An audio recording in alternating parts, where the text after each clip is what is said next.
tous, j'espère que vous allez bien. On est aujourd'hui lundi et j'ouvre un nouveau vlog. Et on va entrer tout de suite dans le vif du sujet puisque on va parler lecture et je vais vous parler de 4 romans, 2 que j'ai écoutés à l'audio, un que j'ai lu et un que je vais abandonner pour le moment. On va commencer par ça, par l'abandon. Et je vais donc abandonner La promesse de l'aube de Romain Gary. Ne me huez pas, ne me frappez pas, ne faites rien de mal s'il vous plaît.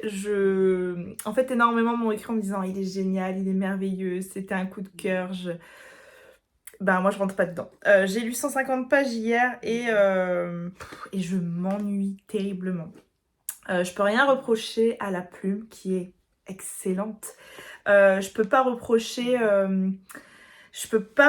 le style ni l'histoire, puisqu'en fait je sais en entamant La promesse de l'aube que je vais lire l'histoire de la vie de Romain Gary, que c'est une autobiographie romancée, donc je peux pas dire oh là là le sujet m'intéresse pas, non, puisqu'en y allant je sais ce que je vais lire.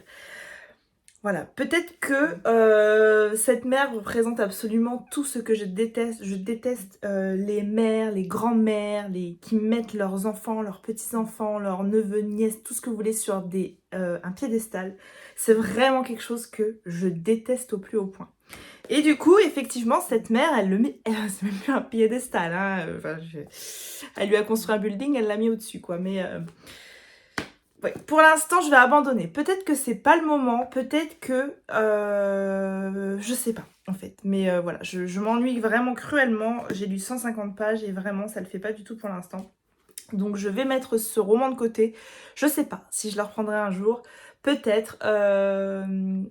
Et en disant ça, en fait, hier sur Instagram, en disant « Oh là là, je m'ennuie », j'ai énormément de personnes qui m'ont écrit en me disant « Oh, tu me fais déculpabiliser ». Parce que moi non plus, j'ai pas aimé. Et qu'en fait, j'ose pas le dire puisque tout le monde me dit qu'il est absolument génial. Sachez qu'on est quand même quelques-uns ou quelques-unes à être dans le même cas. On n'a pas tous eu un coup de cœur intersidéral pour La promesse de l'aube de Romain Gary. À l'audio, j'ai passé 2 livres la semaine dernière.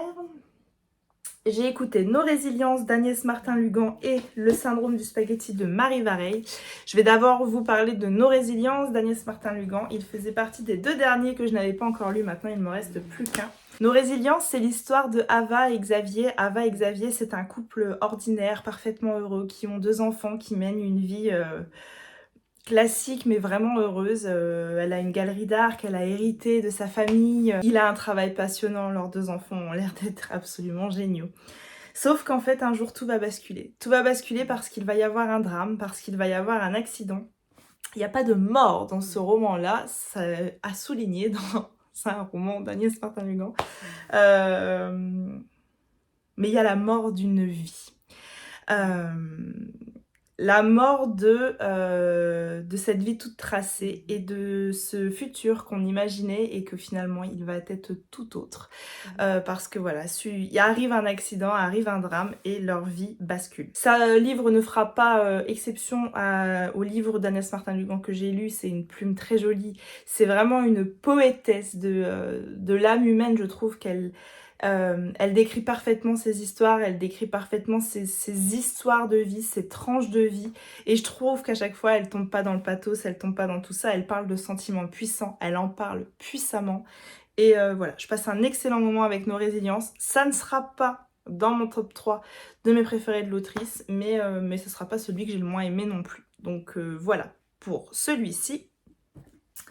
Ensuite, j'ai lu Le syndrome du spaghetti de Marie Vareille. Celui-ci, ça doit être un des livres qui me tente le plus dans ma palle depuis que je l'ai acheté il y a plus d'1 an à Nancy, 10 septembre 2022. Donc voilà, hein, il a attendu... Et en fait, j'attends le bon moment pour le lire. Et j'ai l'impression que ce moment ne viendra pas. Donc voilà, j'attaque Le syndrome du spaghetti finalement sur Audible. En ayant beaucoup d'attentes. En ayant beaucoup d'attentes parce que Marie Vareille, c'est une autrice que j'aime beaucoup, beaucoup. Donc forcément, je suis très exigeante avec les autrices que j'aime. Et on va couper court au suspense tout de suite. J'ai vraiment beaucoup aimé.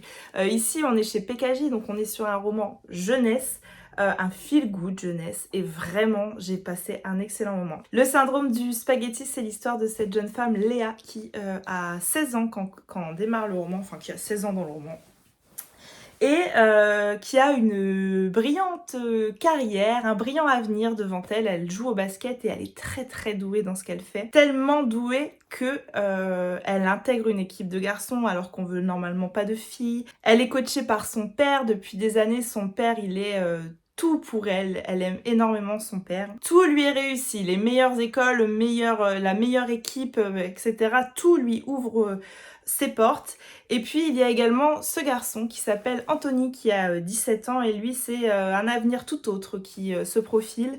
Il doit apprendre à conjuguer entre l'absence d'un père et son frère qui flirte régulièrement avec l'illégalité. Et un jour, ces deux personnes se rencontrent par hasard sur un terrain de basket et vont jouer ensemble.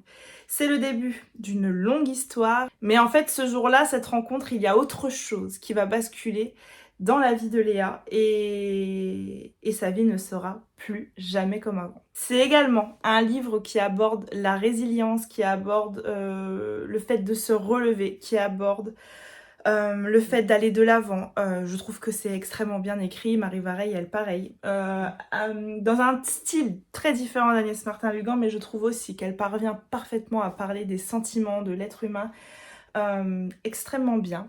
Ici, c'est un livre qui aborde également la maladie. Et Marie Vareille donne beaucoup d'elle dans ce roman-là. Et je le trouve d'autant plus bienveillant, d'autant plus touchant. Léa, elle doit faire face à 16 ans à deux drames, en fait, coup sur coup, qui vont venir complètement remettre en question toute sa vie. Et j'ai adoré cette histoire. J'ai vraiment adoré cette histoire. J'ai pas pleuré, je tiens à le préciser parce que quand même j'ai la larme facile. Là j'ai pas pleuré mais j'ai sincèrement été touchée, j'ai sincèrement été émue. J'ai été touchée par cette jeune femme qui fait preuve d'une résilience incroyable. J'ai été touchée par cette relation entre un père et sa fille qui m'a bouleversée. J'ai été touchée par ce personnage qui va se relever malgré tout. Voilà, je vais pas en dire plus. C'est un livre jeunesse et pourtant je le sens, je trouve pas si jeunesse que ça. Je le trouve pas nu, je trouve pas l'histoire d'amour entre les deux personnages, parce qu'évidemment on se doute bien qu'il va y avoir du flirt. Cuculapraline, vraiment j'ai trouvé que c'était un très très bon roman. Pour finir, j'ai lu Maxime Chatham, Luxe, le dernier roman de l'auteur qui paraît donc aux éditions Albin Michel. Sur ce roman-là, on a une quatrième de couverture extrêmement énigmatique et du coup, je ne sais pas trop ce que je vais dire, ce que je peux dire, ce que je peux pas dire. Donc je vais essayer d'être assez brève sur le résumé pour pas trop vous spoiler parce que je crois que c'est un réel choix de la part de la maison d'édition. Luxe, on est sur un roman, on est plutôt sur un roman dystopique. J'arrive pas trop à situer le timing, mais on est un petit peu plus tard qu'aujourd'hui. Et voilà, le monde est complètement parti à la dérive. Effectivement, la Terre paye son manque de respect écologique qu'elle fait subir à la planète depuis toujours. Il y a de plus en plus de tempêtes, des tempêtes qu'on est obligé de catégoriser en 3, 4. Et hélas, quand la tempête de niveau 5 arrive, la fin du monde est proche. Voilà comment commence ce roman. Il commence dans une tempête. Et puis, à un moment donné, arrive un espèce de truc, une sphère, arrive au-dessus de l'océan Atlantique. Peut-être que je dis n'importe quoi, j'ai un gros doute. Et on se demande ce que c'est. Je vais pas en dire plus pour le résumer. Si vous voulez un Maxime Chatham gore, thriller, flippant, passez votre chemin. On n'est pas du tout sur ça. Là, on est sur une dystopie, sur un roman qui parle écologie, qui invite à la réflexion, qui est de ce fait très flippant, en fait, mais pas flippant comme l'horreur et le gore que peut livrer Maxime Chatham précédemment. Flippant dans le sens où on est sur une réalité, sur une planète qu'on est complètement en train de bousiller et sur des conséquences qu'on aura dans le futur. Peut-être que ça ressemblera à ça. C'est vraiment un roman qui invite à la réflexion, qui invite au questionnement. C'est osé, en fait, de la part de Maxime Chatham, je trouve, de faire ça. Et moi, ces auteurs qui abordent l'écologie, j'ai envie de leur dire bravo, parce que c'est terriblement important. Voilà, on va suivre évidemment des personnages, beaucoup de personnages, je trouve qu'ils construisent extrêmement bien ces personnages qui sont très recherchés, très fouillés, très pointus. On va arriver dans cette sphère en fait, on va étudier cette sphère et se poser tout un tas de questions autour de ça. La fin du roman, elle est très particulière, très atypique parce qu'en fait, elle est ouverte. Alors ça, c'est pas atypique, hein, vous me direz, des auteurs qui nous font des fins ouvertes, on en a à l'appel. Il arrête son roman à un moment donné en disant « Voilà, j'arrête là, à vous de vous dire, de vous imaginer ce qu'est la fin. » Et puis, il fait les remerciements, entre guillemets, et il propose une fin après. Il dit « C'est soit vous avez le choix d'arrêter là, la lecture, et de pousser vous-même votre propre questionnement, ou de lire la fin que j'ai moi-même imaginée. » Bref, je trouve cette fin vraiment très originale et du coup j'ai vraiment beaucoup aimé. On est sur un vrai roman de science-fiction, c'est pas le style de roman que je préfère, mais écoutez, j'ai passé un bon moment. Par contre, j'ai trouvé des longueurs, vraiment beaucoup. Il fait combien? Il fait 500 pages, je pense qu'il y a 200 pages de trop dans ce roman. Vraiment, par moments, je m'ennuyais. Et ça m'a vraiment embêtée parce que j'ai trouvé... parce que j'ai beaucoup aimé ma lecture, en fait. Et du coup, je le referme pas mitigé. On va dire que s'il avait été plus court, vraiment, j'aurais passé un excellent moment. Là, il y a certaines parties où j'ai vraiment trouvé ça. J'ai également fait une chose pour ce roman-là, c'est que tout au début du roman, Maxime Chatham me propose une playlist d'écoute. Playlist avec laquelle il a écrit son roman. Et j'ai fait ça. D'habitude, je le fais jamais, mais j'ai écouté ce livre en musique. Et je me suis mis tout le temps ça. The Crown, saison 3 de Martin Phipps. Et effectivement, c'est extrêmement immersif pour la lecture de ce roman. Et c'est une playlist que je garderai pour lire des romans comme ça, dystopiques, post-apocalyptiques, parce que vraiment, c'est hyper immersif comme playlist. Voilà, ce que je pouvais vous dire de luxe. Je suis désolée, je trouve que ma chronique, elle est très succincte, mais si vous aimez les romans de science-fiction, foncez. Si vous voulez du gore, du thriller, du polar, etc., de Maxime Chatham, c'est pas ça qu'il vous faudra. Mais je crois pas qu'il ait écrit autre chose du même type et je trouve du coup qu'il propose quelque chose de différent et ça, je le salue. Voilà ce que je pouvais vous dire de luxe de Maxime Chatham. Voilà, c'est tout ce que j'avais à vous dire pour ouvrir ce vlog. J'entamerai ce soir une lecture de Noël pour changer un petit peu de tout ça, pour enlever la science-fiction, enlever un petit peu... la déception de La promesse de l'aube, parce que je crois qu'en fait j'en attendais énormément, parce que tout le monde m'a dit tu vas voir, il est génial. Je crois que je m'attendais à un coup de cœur à la En attendant Bojangles, ce qui n'est pas du tout venu du coup. Voilà, j'attaquerai un roman de Noël ce soir, je pense savoir lequel, mais j'en suis pas sûre à 100%. Voilà, c'est tout ce que j'avais à vous dire pour le moment. J'ai des colis à aller chercher, je vous le dis dans le précédent vlog, j'y suis toujours pas allée. Ils m'ont mis ça à une poste extrêmement loin de chez moi, on adore, donc j'ai toujours pas eu le temps d'aller chercher. Voilà, c'est tout ce que j'avais à vous dire pour ouvrir ce vlog. Je vous reprends tout à l'heure.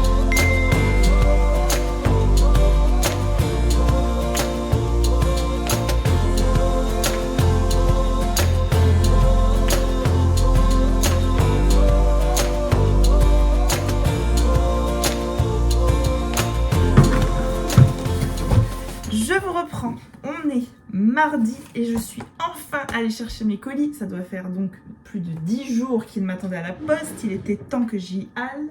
Je sais pas trop ce que c'est. Je vais les ouvrir avec vous. Là, je pense savoir. Je pense que c'est pour les garçons. Et là, on va commencer par celui que je sais pas. Parce que je suis pas... J'aime bien le suspense, mais quand même pas trop. Alors... C'est pas le même format que d'habitude. C'est un colis de chez Hachette-Hiro. Trop bien! Oh là là, les garçons, ils vont être tellement contents. Alors, oh les illustrations. Oh. Si vous saviez comme j'aime ma petite sirène, mais de ouf. Alors, je vais tout sortir. Dans la vie, les garçons, ils ont une passion. Mais vraiment, c'est même... c'est vraiment surdimensionné pour les chercher-trous. C'est-à-dire qu'on a 1500 livres de chercher-trous, que quand on va à la bibliothèque, on prend toujours des chercher-trous, et qu'une fois qu'on a fait le tour de tous ces chercher-trous, on prend des livres classiques et il faut qu'on leur demande de trouver quelque chose sur l'image. Et dans ce colis Hachette-Hiro, il y avait ça. Ils vont être tellement content. Voilà, un chercher-trouve Disney. Comment vous dire? Ça va être génial. Où se cachent les méchants? Retrouve-les en parcourant leur univers. Ils vont trop être contents, je vous jure. Ensuite, donc mes très jolies illustrations de la petite sirène. Elle est incroyable. Et donc, c'était pour l'envoi de Pauvre âme en perdition de Serena Valentino. C'est la collection des vilains. C'est le 3e tome. Nous connaissons tous l'histoire de la petite sirène. Ce conte ancestral qui nous rappelle qu'il faut parfois perdre sa voix pour mieux la retrouver. Ariel désire explorer le monde et s'aventurer au-delà des frontières du royaume de son père, le roi des océans. Par amour, elle renonce à sa voix et manque d'y laisser la vie. Mais le bien l'emporte et elle sort de ses épreuves métamorphosée et heureuse. Pourtant, ce n'est que la moitié de l'histoire. Qu'en est-il de son ennemie Ursula, la terrible sorcière des mers? Pourquoi et comment est-elle devenue si retorse et pleine de haine, dédaignée par la cour de Triton? Voici l'histoire d'une pauvre âme en perdition. Avec un Jaspar trop joli. Il est beau. Il est trop beau. Je sais pas si je préfère avec jaquette ou sans jaquette. Je trouve trop beau. Ariel, j'aime trop ce Disney. J'aime vraiment beaucoup trop ce Disney. Je suis trop contente. Je vais essayer de me le caser dans le planning très rapidement. Ce mois-ci, on va essayer. On va essayer ce mois-ci. On va être ambitieuse et on va essayer ce mois-ci. Je suis trop contente de ce colis. Le colis est absolument dingue. Un immense merci à Chetiro pour l'envoi. Ensuite, j'ai reçu ceci de la part de Bayard et je pense que c'est un petit colis de Noël. Celui-ci, c'est pour Nono plutôt. Et c'est une petite box spéciale Petit ours brun. Et il y en a des choses dedans. Alors, on a plein de petits stickers. J'ai l'impression que ce sont des stickers. Là, c'est un livre vraiment pour les petits avec Petit ours brun Noël. Les choses sont tout doux. Trop mignon. Une fille qui fait de la musique. Pire cauchemar des parents, on va pas se mentir. Et là, on va découvrir les instruments de musique. Un livre en carton, mais je pense que ça va leur plaire. Celui-là, il est un peu petit. Ensuite, dedans, on a des histoires de Noël. On avait Owen et moi notre livre de Noël. C'est cool parce que du coup, Nono va avoir le sien. Un petit calendrier de l'Avent. Un cahier de gommettes. Ça a toujours un grand succès ici. Et on a un livre Pomme d'Api en anglais. Donc là, c'est pour chanter en anglais, mais je vois au dos qu'il y a toute une collection avec des thèmes bien particuliers. Donc celui-là, c'est spécial chanson, mais sinon, il y a Animal, Food, Colors, Numbers, Family, Season. I want a pet.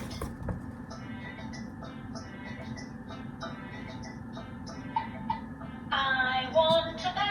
Et on a mon premier quiz interactif, c'est donc à partir de 3 ans, c'est, vous savez, avec les stylos magiques. Les garçons aiment beaucoup ce genre de petites choses. Bah écoutez, j'ai reçu vraiment un très chouette colis de la part de Bayard autour de Petit ours brun. Un personnage qu'on connaît pas tant que ça finalement à la maison, mais que là du coup ils vont pouvoir découvrir. Surtout Nono, c'est plutôt une box qui s'adresse à Nono. Et puis il y en a même qui sont déjà trop grands pour Nono. Ouais. Celui-ci, je pense que je vais pouvoir l'offrir. Enfin voilà, un très grand merci Bayard Jeunesse pour l'envoi. Voilà, c'est tout ce que j'avais à vous dire pour aujourd'hui. J'ai donc commencé un Lama pour Noël de Céline Olinsky. J'ai lu il y a quelques temps Rupture, Tarot et Confiture, je crois que ça s'appelle. Le premier tome de ses aventures avec un personnage qui s'appelle Camille. J'avais bien aimé, mais c'est pas le livre qui me marquera, on va dire. En fait, j'en attendais énormément parce que j'avais lu beaucoup de critiques hyper dithyrambiques et peut-être que j'avais placé la barre trop haute pour ce roman-là, mais en me disant que je lirais la suite parce que vraiment Camille, c'est un personnage que j'avais beaucoup aimé. Et puis là, dans les romans de Noël Charleston, il y avait de nouveau un Céline Olinsky. Et là, pour le coup, je passe un très bon moment. Je me marre, mais vraiment, quoi. Je l'aurais fini aujourd'hui, puisqu'il fait un tout petit peu plus de 200 pages. Je l'ai attaqué hier soir. J'ai lu un petit peu ce matin, j'étais réveillée de bonne heure. Et je le terminerai ce soir, je pourrais vous en reparler très vite. Voilà, c'est tout ce que j'avais à vous dire, je crois. Pour le moment, je vous reprends plus tard.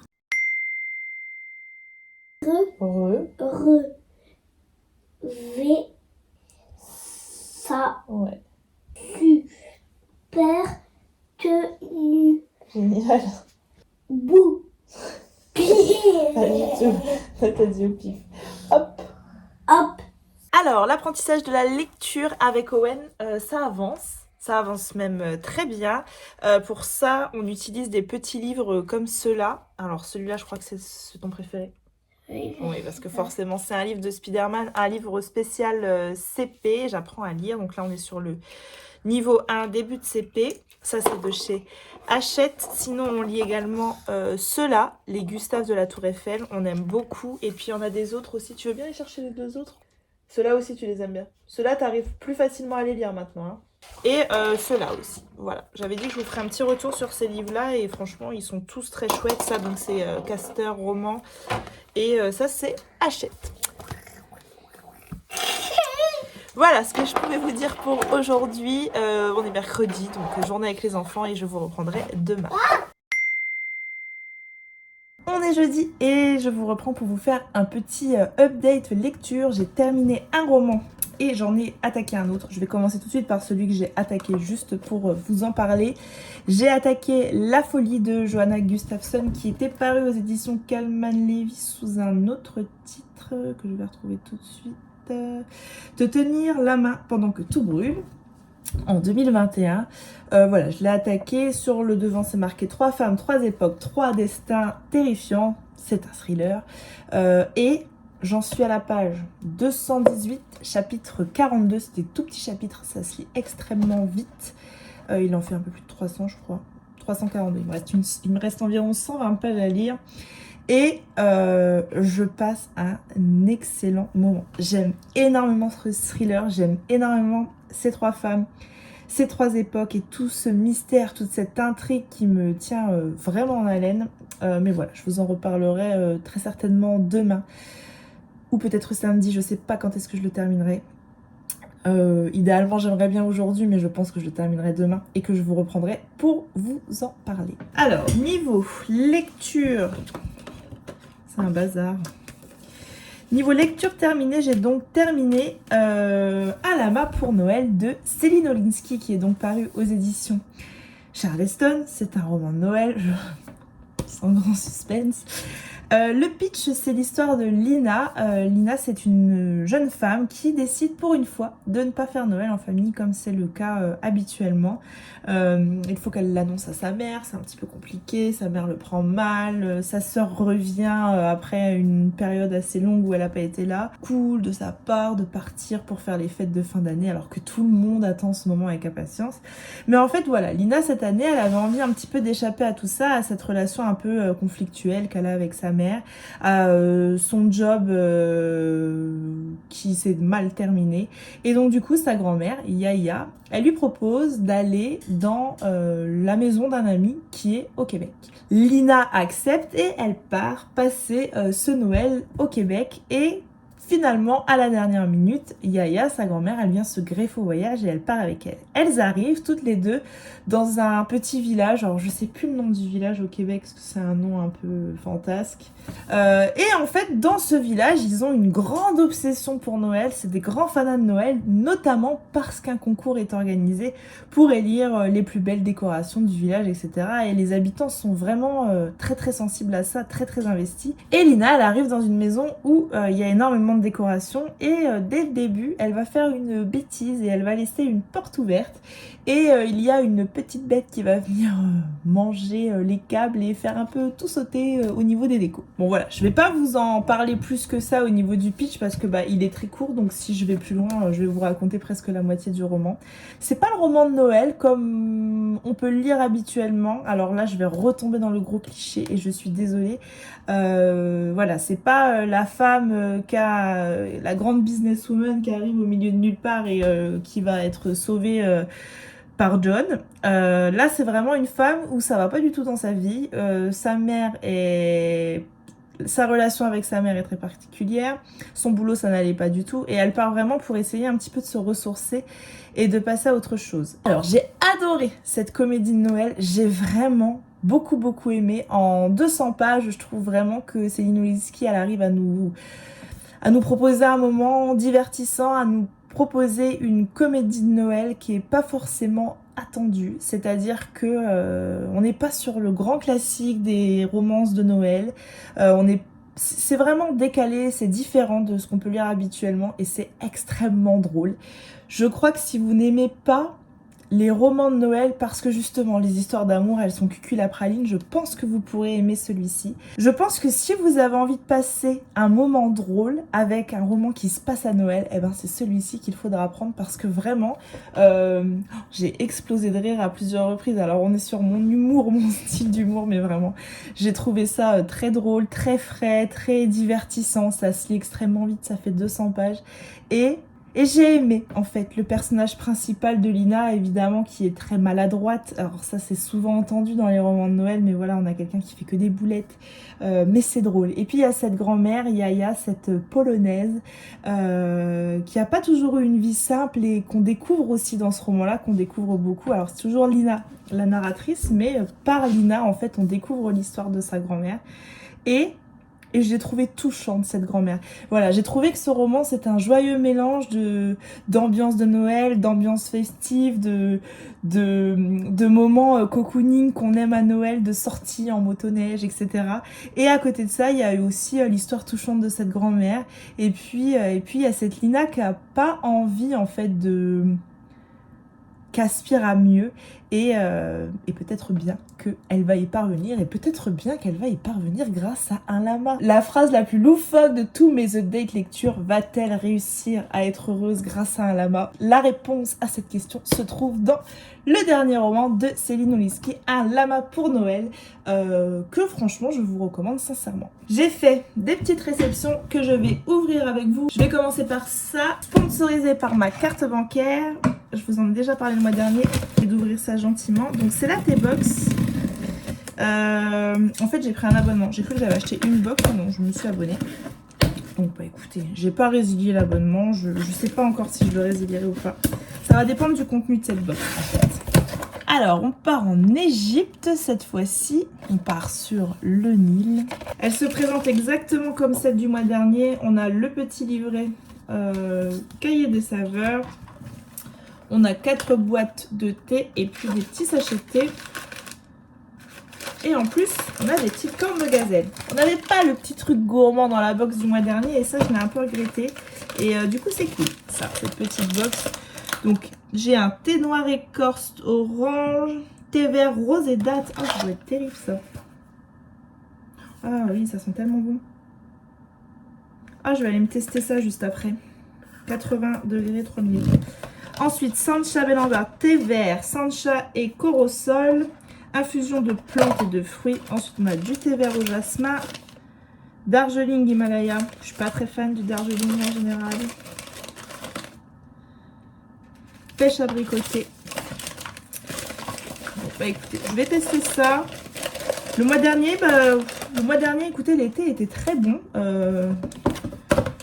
J'ai rien à reprocher. J'ai vraiment le truc qui m'a un petit peu embêté le mois dernier, c'est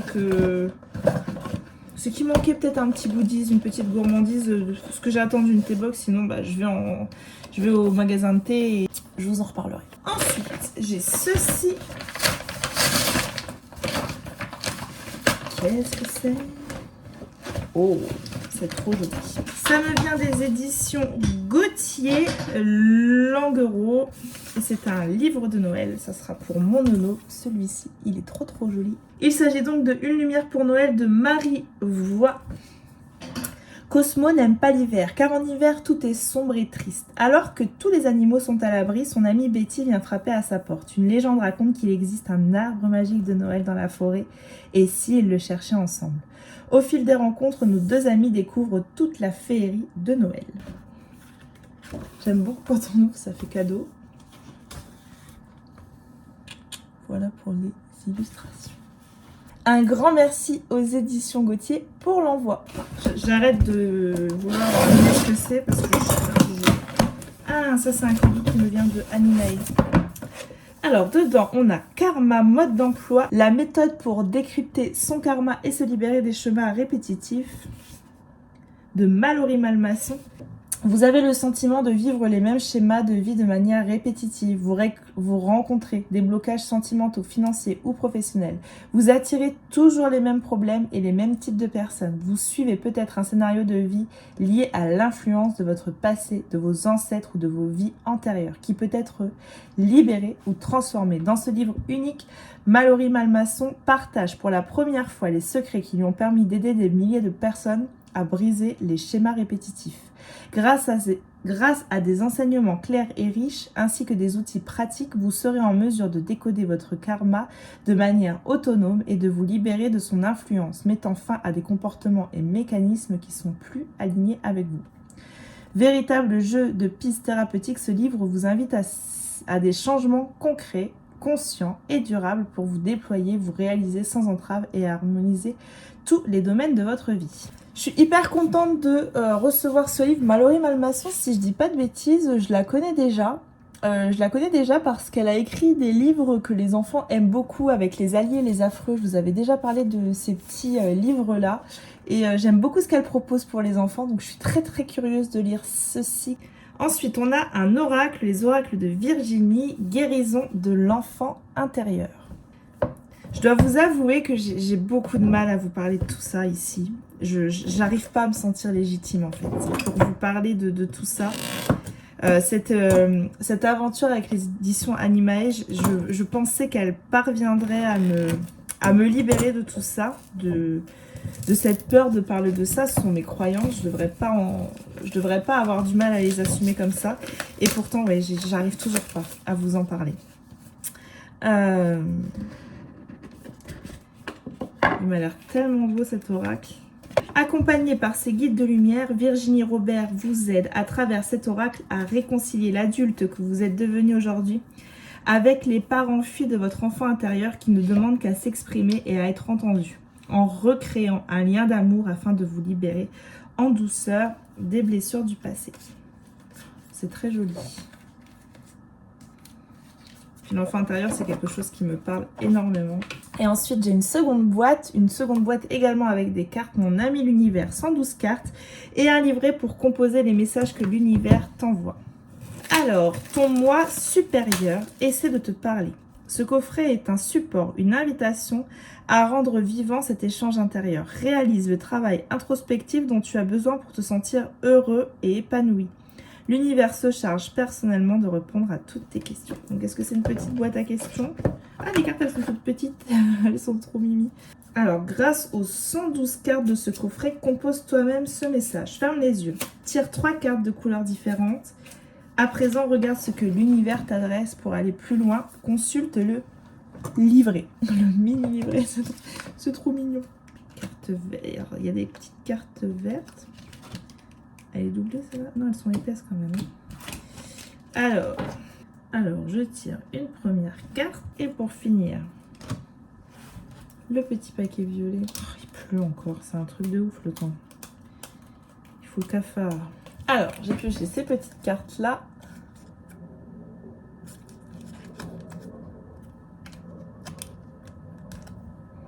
Explore l'enfant intérieur. Agis maintenant. Est-ce qu'il faut que je fasse un tirage d'oracle dans la foulée? Je crois bien que oui. Si ça, c'est pas un signe pour me dire qu'il serait peut-être temps que je fasse un tirage d'oracle, ça fait longtemps que j'en ai pas fait. On est le 9 novembre, j'en ai pas du tout fait au mois de novembre. Voilà. Un très grand merci aux éditions Animae pour l'envoi. Voilà, c'est tout ce que j'avais à vous dire pour aujourd'hui. Je vous reprendrai, j'espère, demain pour vous faire l'update de La Folie de Johanna Gustafsson. Vraiment, c'est très bon. Bref, je vous l'ai déjà dit. Autre chose que je voulais vous dire, j'ai commencé à l'audio journal d'un vampire en pyjama de Mathias Malzieu. Et donc, c'est le 3e roman que je écoute de Mathias Malzieu parce qu'en fait, non, La mécanique du cœur, je sais plus. Est-ce que je l'ai écouté ou est-ce que je l'ai lu? La mécanique du cœur, j'ai dû le lire. Bref, j'avais écouté Le guerrier de porcelaine et là, donc, j'écoute Journal d'un vampire au pyjama sur Next Story et je passe également un excellent moment. Journal d'un vampire en pyjama, c'est l'histoire de sa vie, de sa maladie à Mathias Malzieu. Pour ceux qui ne se situent pas, c'est le chanteur de Dionysos. C'est absolument incroyable. À l'audio, c'est merveilleux. Mathias Malzieu, il a une poésie dans la plume qui surpasse tout ce qu'on peut imaginer. Il a un conteur incroyable et je passe vraiment un excellent moment avec Journal d'un vampire en pyjama. Je l'aurais pas fini dans ce vlog, mais je voulais vous en parler déjà dans ce vlog-là. Je pense que je l'aurais fini dans le prochain vlog. Voilà, sur ce, c'est tout ce que j'avais à vous dire pour aujourd'hui. Je vous reprends plus tard. Je vous reprends, on est vendredi et je vais faire un tirage d'oracle, donc je voulais le faire avec vous. Je vais tirer le nouvel oracle que j'ai reçu cette semaine des éditions Animae, donc guérison de l'enfant intérieur. Je vais faire un tirage pour moi et ensuite je sélectionnerai 3 cartes pour vous et je vous en donnerai ensuite la définition. Donc c'est parti. J'ai déjà bien mélangé des cartes. J'ai un petit peu lu le guide et du coup, en fait, il y a 3 méthodes pour choisir cette carte dans cet oracle-là. Il y a la méthode de l'âme. Demandez à votre âme de vous montrer la carte qui correspond à votre vibration du jour. Ensuite, la méthode céleste. Vous demandez à votre tribu angélique de choisir la carte. Ou alors, le hasard n'existait pas. C'est la fameuse méthode de la carte qui tombe. Vous battez le jeu de cartes et la carte qui tombe, c'est celle qui correspond. Moi, je vais faire comme d'habitude, me concentrer et demander ce que l'oracle a envie de me dire aujourd'hui. Il y a toutes les petites choses là, c'est pas un totem rituel, c'est parce que je viens de faire une photo pour Instagram. Moi, je pense qu'il n'y a pas besoin de tout ça pour faire un tirage d'oracle. Mais si vous en avez le besoin, je ne juge pas ça non plus, je le redis à chaque fois. Tirage avec la main gauche, toujours. Et j'ai donc tiré les peurs. Enfant, j'avais sûrement peur du grand méchant loup. Je peux vivre une certaine peur en ce moment où je me sens figée. Il m'est impossible de faire un pas en avant. Pourtant, la peur est nécessaire dans ma vie. Elle est souvent là pour me montrer un chemin plus intéressant à prendre.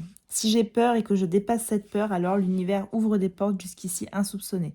Si j'ai peur et que je ne fais rien, alors je reste avec ma peur. Ma peur peut devenir un moteur. Signification, je dois dépasser mes peurs. Voilà pour ma carte à moi. Je vais faire un second tirage. Je vais tirer 3 cartes et pour ceux qui souhaitent, toujours pareil. Si vous souhaitez, vous vous concentrez très fort, vous choisissez une des 3 cartes que je vais tirer et voici peut-être le message qu'a envie de vous délivrer cet oracle.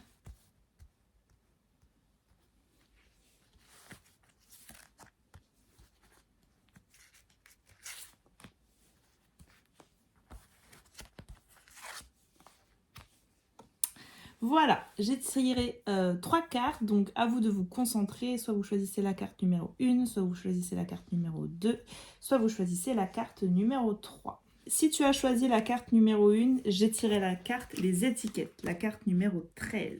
Lorsque j'étais enfant, on m'a collé de nombreuses étiquettes car je n'étais pas assez ceci, trop cela.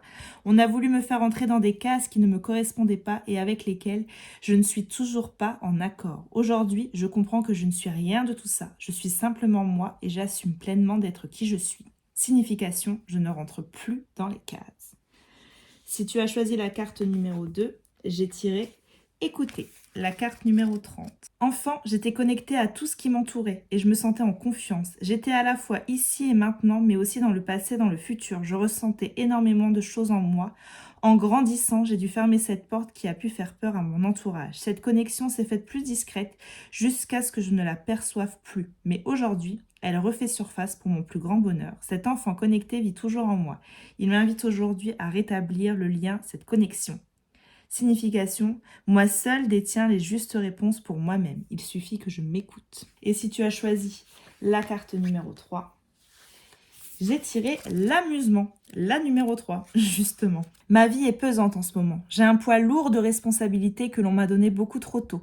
Je n'ai pas eu le droit d'être un enfant très longtemps. J'ai dû rentrer dans le moule de la conformité très jeune. Ce n'est pas à moi de porter les responsabilités de mes parents. Cette carte m'invite à sortir et à m'amuser aujourd'hui. J'en ai grandement besoin.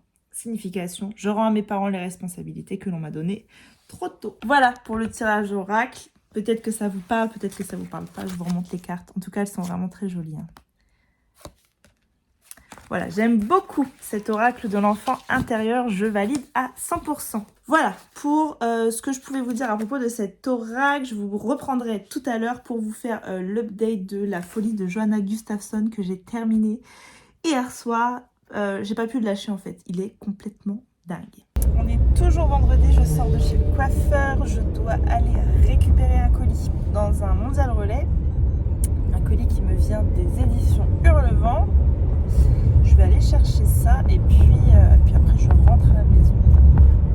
Je dois aussi aller acheter des croquettes pour mon chien. Ça c'est moins passionnant mais il faut absolument que j'y aille puisqu'on a terminé le saut de croquettes hier.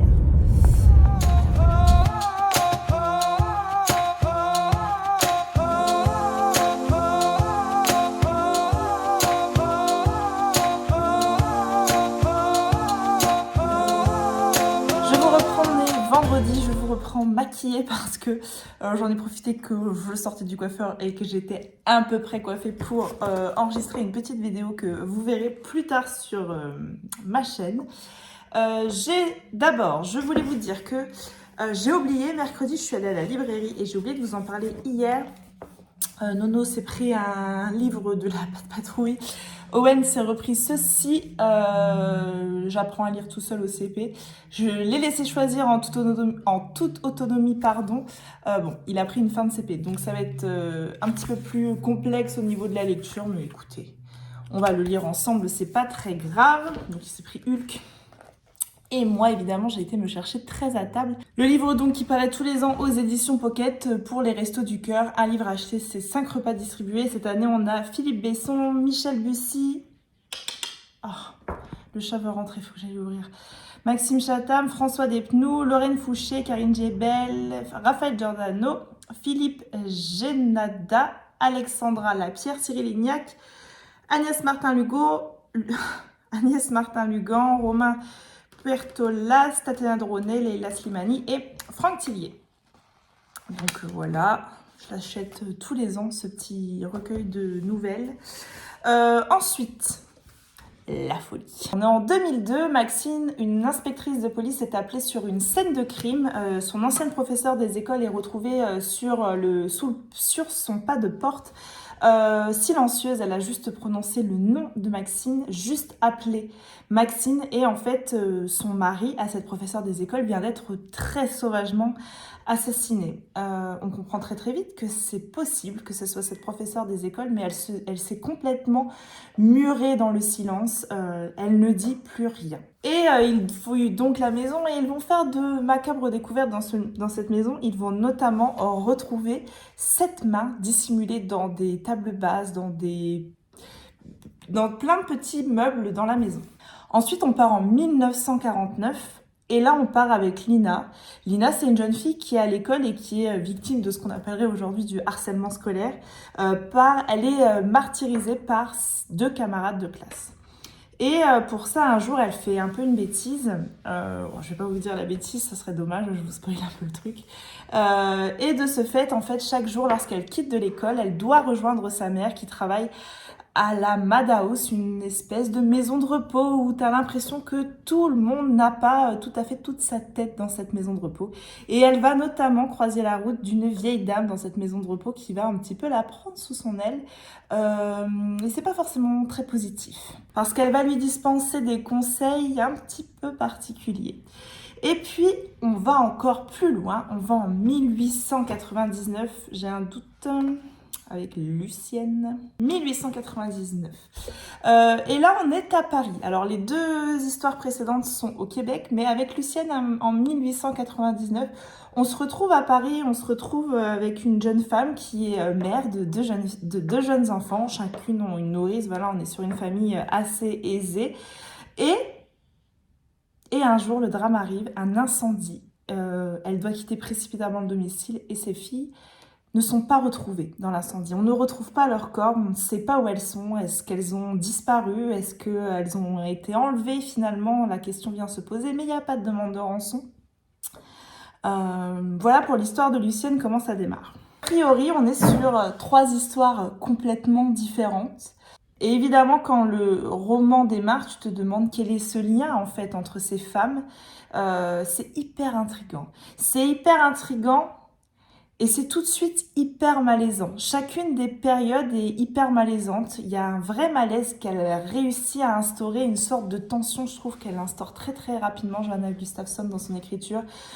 Autant avec Maxine et cette femme qui se mure dans le silence et toutes ces découvertes absolument macabres qu'on fait autour de son ancienne professeure des écoles.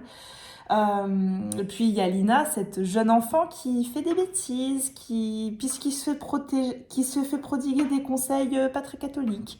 Et puis il y a Lucienne, voilà, elle vient de perdre ses 2 enfants, on ne sait pas où elles sont. Bref, les 3 époques sont... Alors, on se balade surtout en 2002, hein. On revient beaucoup moins dans les périodes du passé. Mais les 3 époques sont extrêmement malaisantes. Dans les 3 époques, on se demande constamment qu'est-ce qui se passe. On fait assez rapidement, enfin pour ma part, même dans le roman je dirais, on fait assez rapidement le lien entre les 2 périodes du passé. Mais pour faire le lien avec la période du présent, ça sera un petit peu plus long. Je me suis doutée d'un truc à un moment donné, mais c'est passé furtivement dans mon cerveau et c'est reparti parce qu'en fait j'ai déjà lu Johanna Gustafsson et je sais ce qu'elle peut faire. Parce qu'en fait, je sais que quand elle te pond un twist, t'es pas à l'abri d'un second. Et c'est exactement ce qui s'est passé. Elle te pète un twist à un moment donné où tu te dis « Ah putain, le lien, il est là, ça y est, je le vois. » Et à la fin, Flo a dit ça. Parce que je l'ai lu en lecture commune avec Flo et Estelle. Flo a dit ça. Elle te met une balayette et tu t'y attends pas du tout. Et c'est exactement ça. La fin est extraordinaire. L'écriture de Johanna Gustafsson est absolument parfaite, malaisante au possible. C'est un vrai thriller. T'es là, tu sais pas ce qui se passe, tu te fais balader de A à Z par l'autrice et t'arrives sur un final qui est complètement déroutant et qui est extrêmement bon. Je pense qu'il y a un vrai travail de recherche également qui a été fait par l'autrice parce que voilà, on va se balader, on va parler un peu sorcellerie, on va parler un peu spiritisme, on va parler un peu magie noire et ce qui se faisait à l'époque. Elle va aborder un peu la folie. Évidemment, dans ce roman-là, le titre parle de lui-même, mais elle aborde aussi d'autres choses. Et là, je peux pas vous en dire plus parce que j'ai pas envie de vous spoiler. Si vous avez envie d'un bon thriller, vraiment, lisez La folie de Johanna Gustafsson, lisez L'île de Yule de Johanna Gustafsson. C'est le 2e roman que je lis de l'autrice, c'est le 2e coup de cœur que j'ai. Et des coups de cœur en thriller, j'en ai pas régulièrement. Donc je peux vous dire que moi, personnellement, je l'ai trouvé incroyable. Tout le monde sur Instagram m'a dit qu'il l'avait apprécié. Et Flo est d'accord, c'est également un coup de cœur pour elle. Et en fait, là, j'ai envie de tout lire de l'autrice. J'ai envie de foncer en librairie, me procurer les 3 d'avant. Donc, il y a Bloc 46, il me semble. Et après, c'est des noms un peu... C'est des noms que je ne saurais peut-être pas vous prononcer de mémoire. Ah, c'est là. Voilà, Bloc 46, Mort et Sang. Voilà, j'ai envie d'aller me chercher les 3 et de lire les 3. J'avais eu un très gros crush, on va dire, sur la plume dans L'île de Yule, où j'avais vraiment adoré ma lecture. Et en fait, La folie, ça vient confirmer ce truc où je me dis, mais j'aime vraiment beaucoup ce qu'elle propose. Donc voilà, je vais pas tarder à aller me chercher les autres, je pense. Est-ce que je fais ça ou est-ce que j'attends de la revoir en salon ? J'ai une palle qui déborde, donc est-ce que ce serait pas mieux de faire durer le plaisir et d'attendre de la retrouver en salon ? Je ne sais pas. On verra bien si l'occasion se présente avant ou pas. En tout cas, vraiment, j'ai passé un excellent moment. Sinon, je suis allée me chercher mon petit colis des éditions Hurlevent, que je vais ouvrir avec vous. Les petites fanfreluches de Sarah. Alors, quelle créativité. Un mouchoir plein de sang. On est donc sur un roman qui se passe juste après la Révolution, la prise de la Bastille. Je vais sortir le roman tout de suite. Je ne vais pas faire de la suspense. C'est une brique.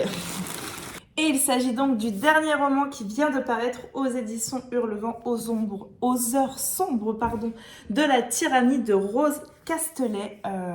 Objet livre.